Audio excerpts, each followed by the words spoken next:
Private hospital सावधान सावधान। उत्तर प्रदेश के मुख्यमंत्री योगी जी के आदेश पर यदि कोई भी प्राइवेट हॉस्पिटल कोरोना मरीजों को बेवजह परेशान किया या इलाज के नाम पर अधिक वसूली की तो होगी हॉस्पिटल सीज। उसके बाद प्राइवेट नर्सिंग होम हमेशा के लिए लाइसेंस निरस्त किया जा सकता है। सभी देशवासियों जागरूक हों, जागरूक हों।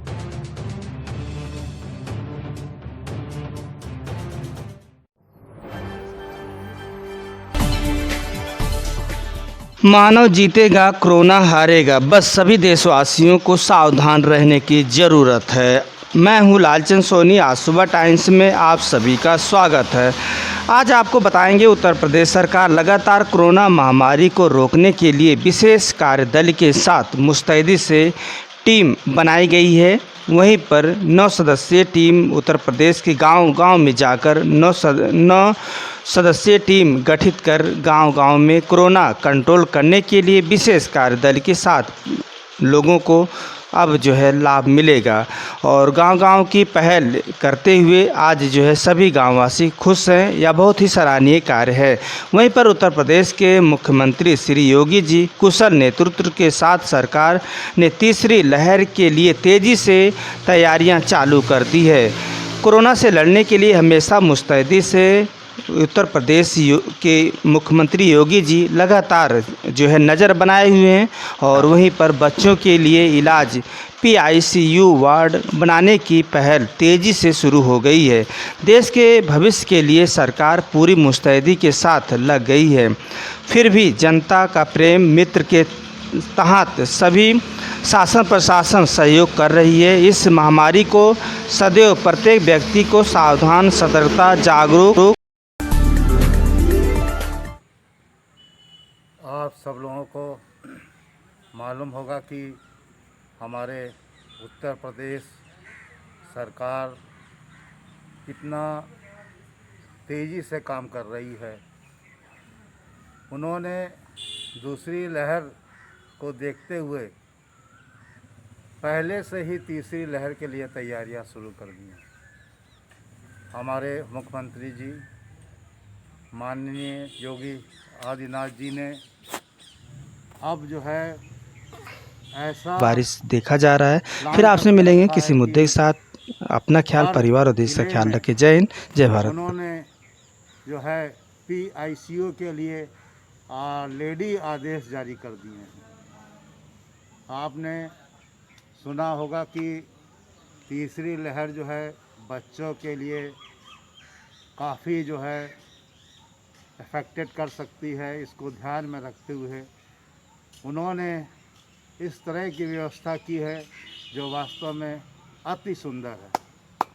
सराहनीय है उनकी देन, उनका कार्य जो उन्होंने भविष्य के बच्चों के लिए, जो हमारे देश के भविष्य हैं, उन बच्चों के लिए पहले से ही प्लान कर लिया है। आपको पता होगा कि एक होता है MICU, एक होता है SICU, medical incentive care unit, surgical incentive care unit. ये दोनों तो जनरल मिलकर ICU की तरह काम करते हैं। और उसके बाद एक तीसरा होता है बच्चों के लिए, जिसको हम लोग न्यू बॉर्न बच्चों के लिए ICU रखते हैं, उसको बोलते हैं NICU। वो तो जनरली सभी हॉस्पिटलों में जो हैं बच्चों वाले, या जहाँ पर इस तरह की डिलीवरी केस होते हैं, वहाँ पर ये व्यवस्था होती है। मगर जो PICU जो इस तरह का जो एक कार्य होने जा रहा है, एक वार्ड बनने जा रहा है, वास्तव में बहुत ही अच्छी बात है। PICU एक तरह का, आपको इसका नाम का मीनिंग बता दें, ये होता है पैट्रियाटिक इंसेंटिव केयर यूनिट। और इस केयर यूनिट में ऐसे बच्चों को रखने की व्यवस्था होती है जो बड़े ही क्रिटिकल स्टेज में होते हैं। उनको ब्रीथिंग प्रॉब्लम है, उनको BP की प्रॉब्लम आ जाती है, या अन्य ऐसी प्रॉब्लम जिनको डॉक्टर समझता है कि ये PICU के लिए है। तो अब जो है इस तरह की व्यवस्था हो जाने से हमारी जनता को ये जागरूक होकर रहना चाहिए कि सरकार ऑलरेडी हमारे साथ कार्य कर रही है। हम लोगों को अपनी सतर्कता के लिए बहुत ही जागरूक होकर चलना चाहिए। आज के समय में भी कहीं कहीं जगह पर जो है लोग मास्क नहीं लगा रहे हैं, और ऐसे लोग मास्क नहीं लगा रहे हैं जो दूसरे के लिए का वास्तव में उदाहरण बन के आना चाहिए। और जब पुलिस उनको चालान करती है तो वो जो है उस पर जो है प्रतिक्रिया दूसरी तरह की देते हैं।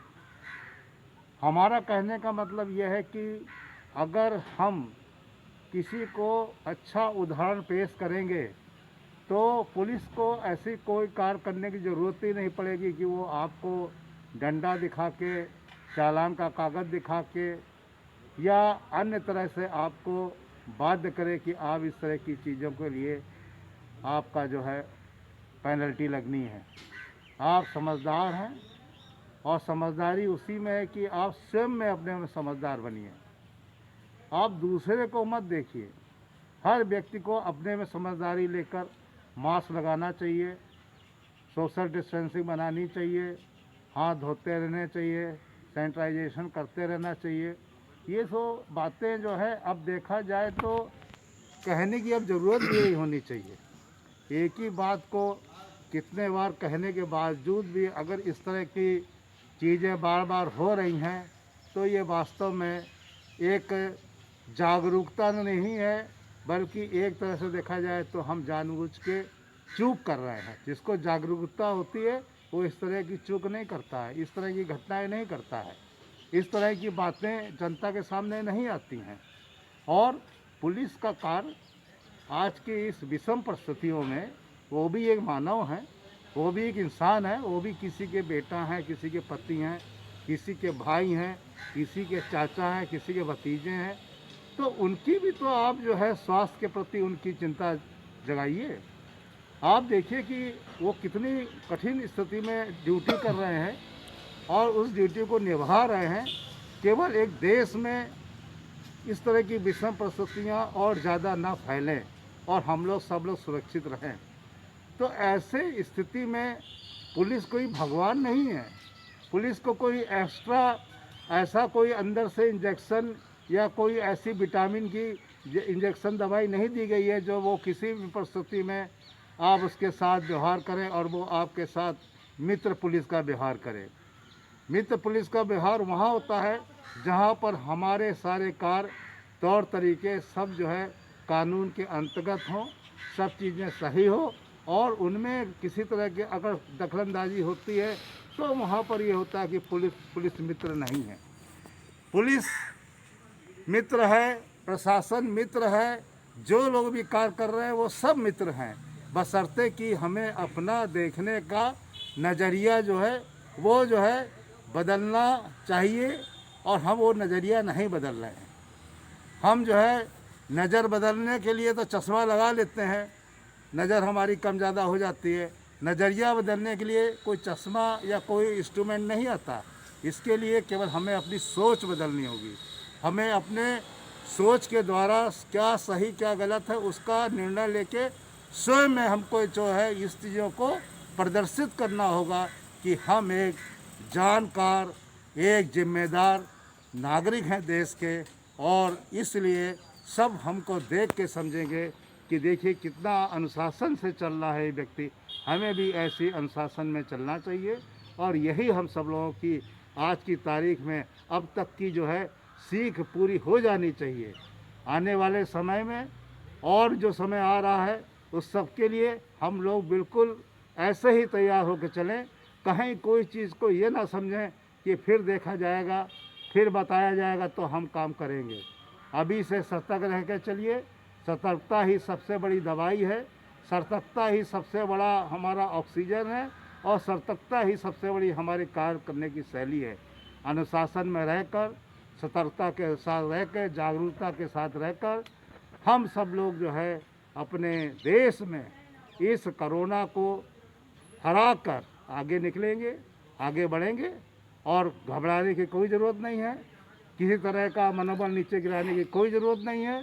सब लोगों को एक साथ चलकर यही कहना है कि हम सब लोग कंधे से कंधा मिलाकर जो हमारे अनुशासन के नियम हैं, जो हमारे इस प्रोटोकॉल को में दिए गए जो कानून कायदे हैं, जो हमारा SOP बोल रहा है, उस सब को अपने मन से स्वयं पालन करें और इस कठिन दौर को बड़े आराम से निकालने के लिए हम सब लोग आगे बढ़ें।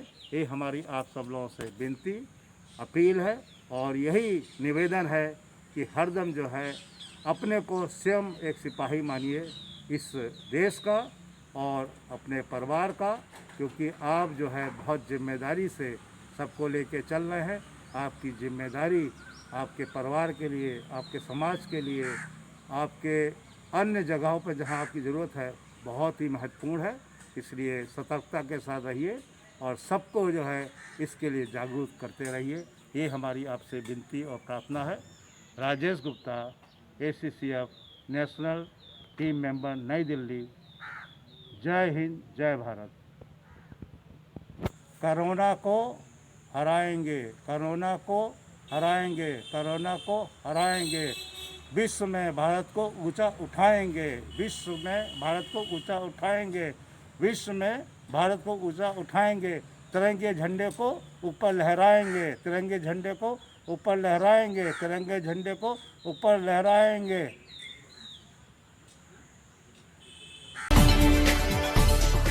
नमस्कार दोस्तों, मेरे चैनल को सब्सक्राइब, लाइक करें और आइकॉन को जरूर दबाएं ताकि आने वाले वीडियो को आपको नोटिफिकेशन मिल जाए।